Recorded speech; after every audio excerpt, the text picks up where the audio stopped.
Hello run. उम्मीद करता हूँ आप सब लोग बहुत खुश हैं। और रिसेंट में जो नोटिफिकेशन आया है इंडियन रेलवे मैनेजमेंट सर्विसेज का, इससे रिलेटेड हम बात करेंगे आज।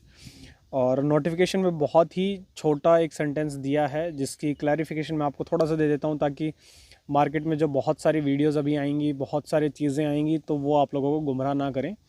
तो नोटिफिकेशन का मतलब पहले हम समझते हैं, फिर उससे रेलेवेंट जो भी इंफॉर्मेशन है वो मैं आप लोगों के साथ शेयर करूँगा। नोटिफिकेशन में जो दिया है वो डायरेक्टली बताया है कि इंडियन रेलवे मैनेजमेंट सर्विस है, उसका ग्रुप ए सर्विसेज का कैडर क्रिएट कर दिया है। कैडर क्रिएट कर दिया, इसका मतलब ये है कि नेक्स्ट जितने भी रिक्रूटमेंट्स होंगे रेलवे में ग्रुप ए सर्विसेज के लिए, उसके जो भी वैकेंसीज है इस पर्टिकुलर कैडर में रिफ्लेक्ट करी जाएगी नोटिफिकेशंस में। अभी एग्जिस्टिंग रेलवे में टोटल 8 कैडर हैं डायरेक्टली जो मैनेजमेंट में पार्ट लेते हैं, और 2 सपोर्ट सर्विसेज में हैं। ठीक है, तो टोटल 10 हो गए हैं, बट मैनेजमेंट में जो भी रहेगा वो सिर्फ 8 सर्विसेज हैं। सपोर्ट सर्विसेज वो हैं, एक तो जो हॉस्पिटल्स रन करते हैं, वो भी यूपीएससी के थ्रू कुछ डॉक्टर्स वहाँ पे आते हैं। तो हेल्थ सर्विसेज जो रेलवे की है वो एक सपोर्ट सर्विस है, वो कभी भी रेलवे के मैनेजमेंट में नहीं आता है। मैनेजमेंट में आने का मतलब ये है कि उनको कोई भी रेलवे का asset, for example maintenance deport हुआ, वर्कशॉप हुआ, या ट्रेन मैनेजमेंट हुआ, ऑपरेशंस हुआ, ये सारी चीज़ें उनको नहीं दी जाती है। और डीआरएम की पोस्ट है, जीएम की पोस्ट है, ये सारी जो हायर लेवल पे मैनेजमेंट की पोस्ट है वो उनको नहीं मिलती है, जो हेल्थ सर्विसेज में है। प्लस जो रेलवे प्रोटेक्शन फोर्स में है, जो आरपीएफ भी जो उसमें जो ऑफिसर्स आते हैं वो भी डायरेक्टली पार्ट नहीं लेते हैं मैनेजमेंट में, वो सपोर्ट सर्विस है। अब जो 8 डायरेक्टली पार्ट लेते हैं मैनेजमेंट में, उन लोगों के लिए एक कॉमन कैडर क्रिएट किया है इंडियन रेलवे मैनेजमेंट सर्विसेज। और जो ऑलरेडी 8 थे उसमें से 5 जो सर्विसेज थी वो इंजीनियरिंग सर्विसेज एग्ज़ाम के थ्रू आते थे, जो कि है Indian railway services of mechanical engineer, Indian railway services of electrical engineer, Indian railway services of engineers. देखिए ये नाम में थोड़ा सा चेंजेस हैं, क्योंकि Indian railway services of engineer तो सारे हैं, बट इसमें स्पेसिफिकली वो लोग होते हैं जो सिविल इंजीनियर्स हैं। ठीक है, सिविल नाम एक कन्फ्यूजन क्रिएट ना करे सिविल सर्विसेज एग्ज़ाम से, इसलिए यहाँ पे जो कैडर का नाम है वो Indian railway services of engineer रख दिया गया है। ठीक है, देन है Indian railway services of signal engineers, इसमें एसएनटी वाले लोग आते हैं, सिग्नल एंड टेलीकॉम वाले लोग आते हैं। देन फिफ्थ जो सर्विस है इंडियन रेलवे स्टोर सर्विसेज। ठीक है, स्टोर सर्विसेज में बाकी जो 4 सर्विसेज हैं उनके कोई भी लोग काम कर सकते हैं, बट ये आपको इनिशियली ऑप्ट करनी पड़ती है। आप जब फाइनल एग्ज़ाम देते हैं और मेंस जब आपका क्लियर हो जाता है तो डीएफ भरते वक्त आपको बताना पड़ता है कि आपको किस सर्विस में जाना है। मेरा कहने का मतलब ये है कि स्टोर सर्विसेज हर एक इंजीनियर के लिए ओपन है। ठीक है, फॉर एग्जांपल मैकेनिकल इंजीनियरिंग जो है सर्विसेज वो सिर्फ मैकेनिकल वालों के लिए ओपन है।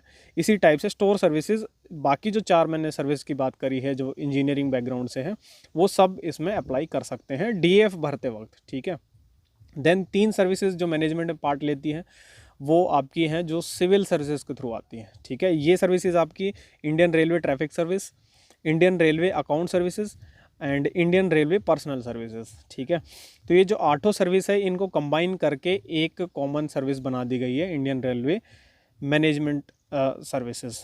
ठीक है, अब इंडियन रेलवे मैनेजमेंट सर्विसेज जो आप सुनते आए हैं IRMS। ठीक है, अब इसमें जो नोटिफिकेशन है उसमें ऑफिशियली कैडर क्रिएट किया गया है ग्रुप ए वैकेंसीज़ के लिए। ठीक है, इसी तरह ऑफिशियली ये जो 8 सर्विसेज हैं इनको डिज़ोल्व किया जाएगा। ठीक है, और कैडर का और मैं थोड़ा आपको डीपली मतलब समझाऊं तो एडमिनिस्ट्रेशन सर्विसेज में कैडर स्ट्रेंथ फ़िलहाल 5000 के आसपास है। लगभग 5000 के आसपास का मतलब ये है कि टोटल जो IAS ऑफिसर्स हैं पूरे इंडिया में वो 5000 के आसपास है, जिनमें से लगभग 1400 के आसपास प्रमोटी हैं जो ग्रुप बी से प्रमोट करके उस पोस्ट पे बिठाए गए हैं, और बाकी जो बचे हुए लगभग 3500 के आसपास हैं वो लोग डायरेक्टली यूपीएससी से रिक्रूट होकर आते हैं। इसी टाइप से हर एक सर्विसेज जो भी आप देखेंगे ग्रुप ए सर्विसेज है उनमें लगभग जो रेशियो होता है 70% यूपीएससी से डायरेक्ट आते हैं एंड 30% लगभग आपके जो डिपार्टमेंटल प्रमोशंस के थ्रू आते हैं। ठीक है,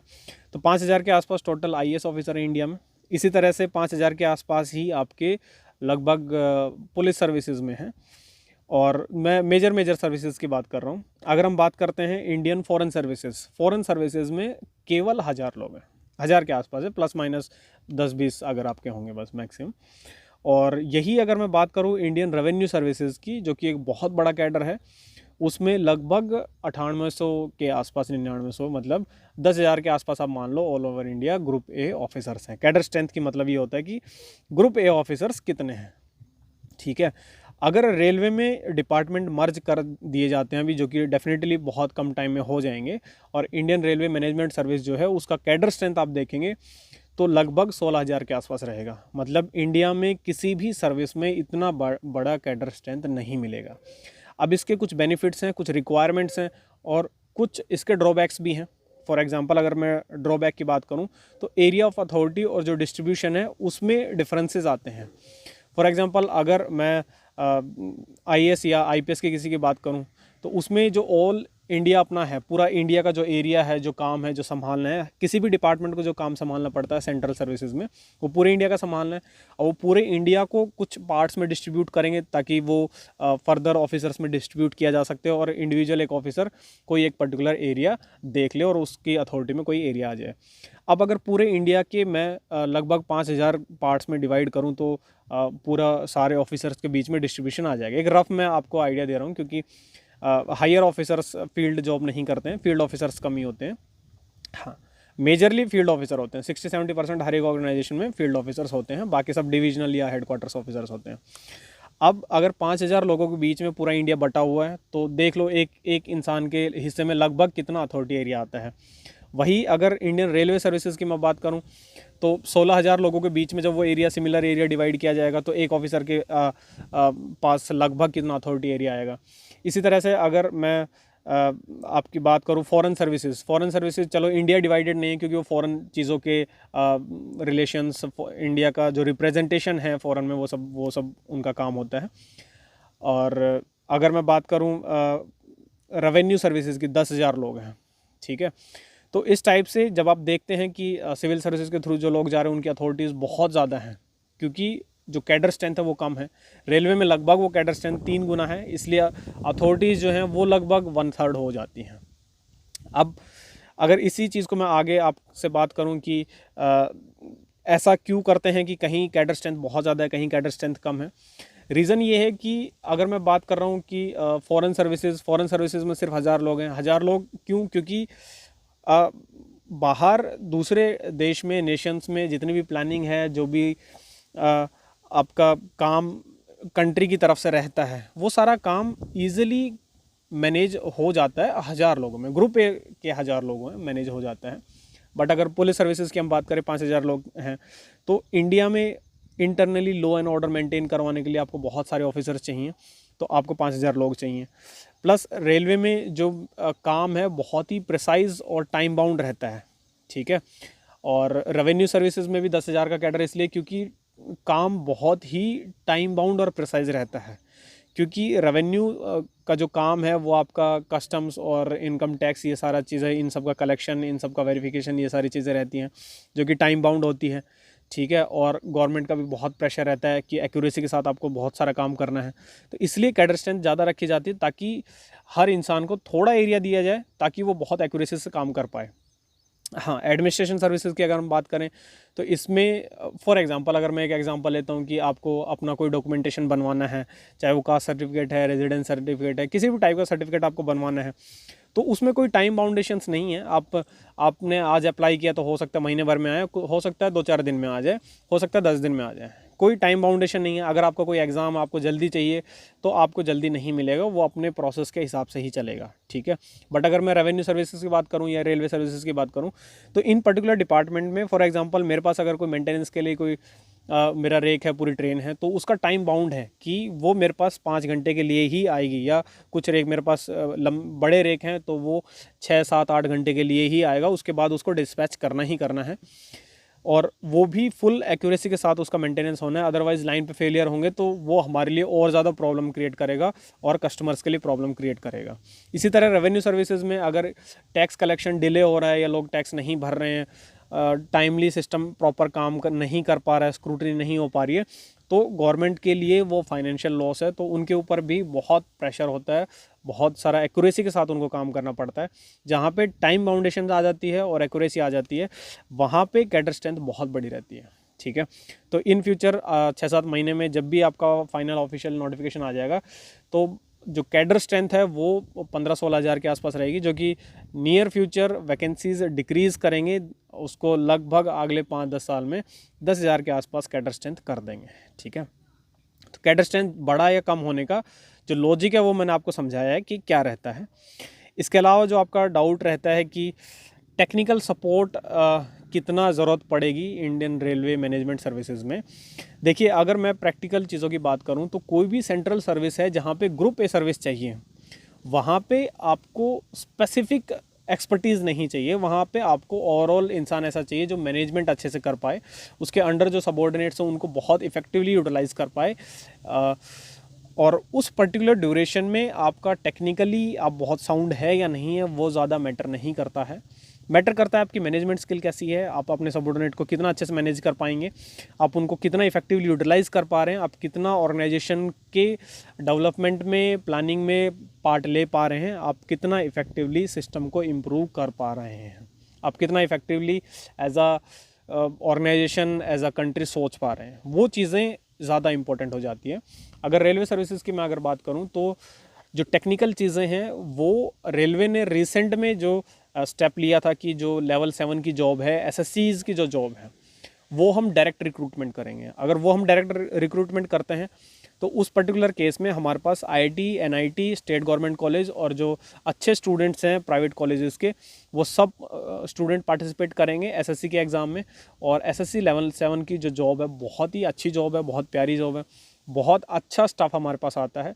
तो टेक्निकली वो लोग बहुत एक्सपर्ट रहेंगे, उनको एक स्पेसिफिक सेक्शन दिया जाएगा, उस पर्टिकुलर सेक्शन में वो अपना एक्सेल करेंगे और उस इंसान को डायरेक्ट करना, मैनेज करना हमारे लिए बहुत ईजी रहेगा।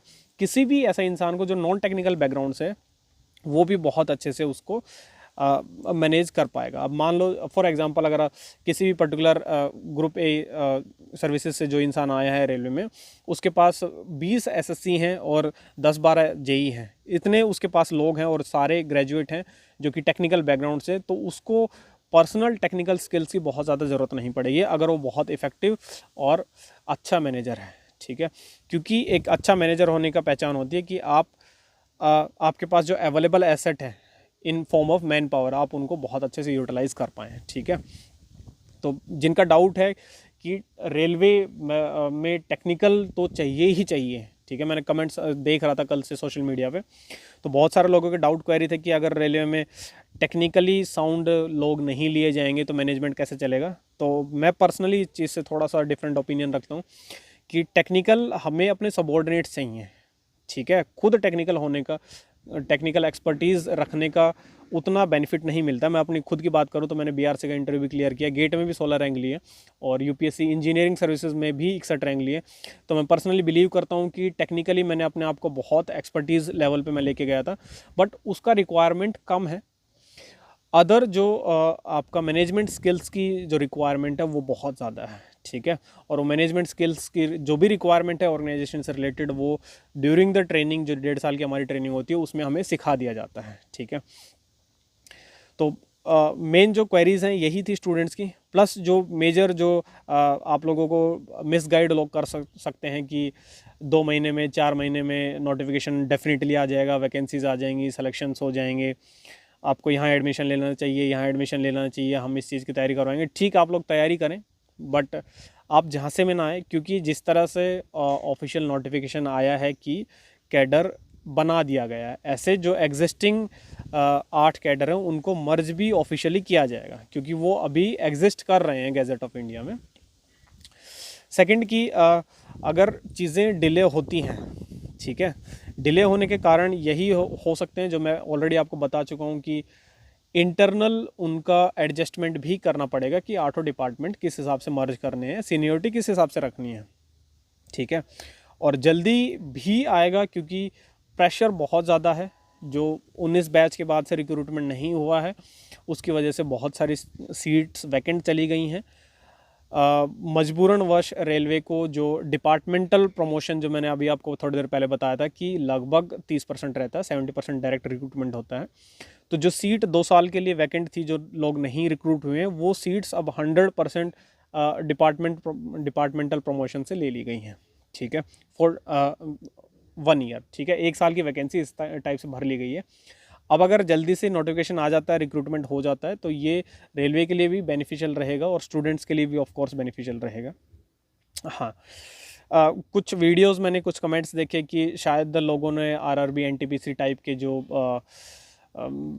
सोशल इविल टाइप की चीज़ों में पार्टिसिपेट किया था, उसकी वजह से ऐसा हुआ है। ऐसा बिल्कुल नहीं है, ठीक है। गवर्नमेंट जो डिसाइड करती है बहुत सोच समझ के करती है, और रेलवे सर्विसेज का जो रिक्रूटमेंट है डेफिनेटली जल्दी होगा, जो कि मैं ऑलरेडी पहले भी वीडियोस में आप लोगों को बता चुका हूँ कि रिक्वायरमेंट ज़्यादा है, ठीक है। जूनियर स्केल में ऑफिसर्स नहीं है, तो रिक्वायरमेंट तो है। और सिविल सर्विसेज का जो डाउट आपको रहता है कि सिविल सर्विसेज के थ्रू तो सिलेक्शन नहीं लेंगे, प्रोबेबली ले सकते हैं, बट इस साल सिविल सर्विसेज का जो फॉर्म फिल करने की डेट्स हैं वो लास्ट 22 फरवरी है, तो कितना ही टाइम बचा है। या तो सिविल सर्विसेज के थ्रू लेना होगा तो डेफिनेटली तुरंत से दे देंगे नोटिफिकेशन, अगर सेपरेट कुछ एग्ज़ाम लेना होगा तो मे बी थोड़ा टाइम लगा के कर लें, और इसी में मर्ज करें तो मे बी जो इंडियन फॉरेस्ट सर्विसेज है उसकी तरह से एग्ज़ाम कर ले कि प्रीलिम्स इसके थ्रू कर लिया, मेन सेपरेट कर लिया, बट उसकी पॉसिबिलिटी मेरे को थोड़ा कम लगती है। और इंजीनियरिंग सर्विसेज के थ्रू ही सिलेक्शन ले, उसकी पॉसिबिलिटी भी बहुत कम है। रीज़न बीइंग कि जो 3 सर्विसेज हैं वो जो सिविल सर्विसेज से आती थी वो इंजीनियरिंग सर्विसेज के थ्रू कॉम्पीट नहीं कर पाएंगे, तो और कंप्लीट हम इंजीनियरिंग बेस्ड रिक्रूटमेंट ले ले वो भी पॉसिबल नहीं है। तो पॉसिबिलिटीज़ बहुत सारी हैं, जैसे ही कुछ ऑफिशियल नोटिफिकेशन आएगा उसका क्लियर मैं मीनिंग आप लोगों को समझाऊंगा, ताकि जो मार्केट रूमर्स हैं और जो मिस गाइडेंस हैं उनसे आप थोड़ा सा दूर रहें। और ज़ोर शोर से सारी चीज़ें चल रही हैं, मैं पहले भी 2-3 महीने पहले आपको बता चुका हूँ कि चीज़ें फाइनलाइजिंग स्टेज पे हैं, ठीक है। इंटरनल जो चीज़ें हैं वो बाहर नहीं बताई जा सकती हैं फॉर ऑब्वियस रीजंस, और आपके लिए इम्पोर्टेंट यही है कि आप अपनी तैयारी कंटिन्यू रखें, इफ़ेक्टिवली पढ़ते रहें, नेगेटिविटी से दूर रहें, और चीज़ें बहुत जल्दी आपके सामने ऑफिशियली आ जाएंगी। कोई ना कोई प्रेस रिलीज ज़रूर आएगा और उसमें बहुत सारे सेंटेंसेस वर्ड्स रहेंगे जो आपको समझ नहीं आएंगे, मैं वो सारी चीज़ें आपको समझाऊंगा, ठीक है। इंटरनल जो इनलाइन करने की चीज़ें हैं रेलवे की, बहुत ज़्यादा इंपॉर्टेंट स्टेप ले लिए गए हैं ऑलरेडी, और इसी inline Indian railway management services के इनलाइन बहुत सारे डिसीजन ले लिए गए हैं, उनको इम्प्लीमेंट करना स्टार्ट कर दिया है। जो नॉन परफॉर्मिंग एसेट है उनको क्लोज डाउन कर दिया है, जो रूट परफॉर्मिंग एसेट्स हैं उन पर फोकस किया जा रहा है। तो बहुत सारे चेंजेस आ रहे हैं। जो लोग इंडियन रेलवे मैनेजमेंट सर्विसेज के थ्रू रेलवे में एंटर करेंगे उनको एक अलग ही लेवल का मैनेजमेंट रेलवे में दिखेगा, क्योंकि तब तक चीज़ें बहुत अच्छे से इनलाइन हो चुकी रहेंगी। हाँ, हमारे लिए गुड लक ये है कि हमने पुराना रेलवे भी देखा है, और अब जैसे ट्रांसफॉर्मेशन हो रहा था हम नया रेलवे भी देखेंगे। इन फ्यूचर और भी अच्छे अच्छे ट्रांसफॉर्मेशंस आएंगे, मैनेजमेंट के तरीके बदलेंगे, तो ये पूरा ड्यूरेशन जो है ट्रांसफॉर्मेशन का जो फेज़ रहता है बहुत प्यारा रहता है। हम एक सिक्के के दोनों पहलू देखते हैं, एक पुराना वाला भी एक नया वाला भी, फिर कंपेयर कर पाते हैं कौन सा अच्छा है, क्या अच्छे पॉइंट्स, क्या अच्छे एस्पेक्ट्स कंट्री में आ रहे हैं। तो डेफिनेटली आप लोगों के लिए बहुत अच्छा रहने वाला है ये पूरा साल, अगर आप वैकेंसीज़ की बात करें और एंटर करेंगे तो ऑफ कोर्स वर्किंग तो डेफिनेटली बहुत अच्छी है। और रेलवे में आते हैं तो कंट्री का सबसे बड़ा जो कैडर सेंट्रल सर्विसेज का है ग्रुप ए ऑफिसर्स में, उसमें आप एंटर करेंगे, ठीक है। एसेट्स के मामले में रेलवेज़ बहुत अच्छा है, फैसिलिटीज़ बहुत प्यारी हैं, और कभी इस पे भी वीडियो बना देंगे कि क्या क्या चीज़ें मिलती हैं क्या नहीं मिलती हैं, बाकी सर्विसेज के कंपैरेटिवली बनाएंगे ताकि हम कंपेयर कर पाएंगे, ठीक है। चलिए, इसके अलावा कोई आपका डाउट क्वेरी है तो आप कमेंट में लिख सकते हैं, ठीक है। Okay, bye, all the best for your GATE exam, और फर्दर भी आपके जो एग्ज़ाम है उनके लिए आप अच्छे से पढ़िए, थोड़ा मन को शांत रखिए, नेगेटिव पीपल से दूर रहें, नेगेटिव लोगों से दूर रहें, बिजनेस मॉडल से दूर रहें, ये मेरा सजेशन आप लोगों को रहेगा। आपके लिए आपका देश, आपकी फैमिली, आपकी सोसाइटी ये इम्पोर्टेंट है। और सोसाइटी जब मैं कह रहा हूँ तो मैं उस नेगेटिव सोसाइटी की बात नहीं कर रहा जो इधर उधर की बातें करते हैं। सोसाइटी मीन्स कि आपके सराउंडिंग के जो लोग हैं, ठीक है। और आपकी सराउंडिंग कैसी रहेगी वो आप खुद डिसाइड करेंगे कि आप लाइफ में किस लेवल पे जा रहे हैं। जितने अच्छे लेवल पे जाएंगे आपको सराउंडिंग, आपकी सोसाइटी आपको उतनी अच्छी मिलने वाली है, ठीक है। चलिए, ऑल द बेस्ट आपके सभी एग्ज़ाम के लिए। कोई डाउट, कोई क्वेरी है तो आप कमेंट में लिखेंगे।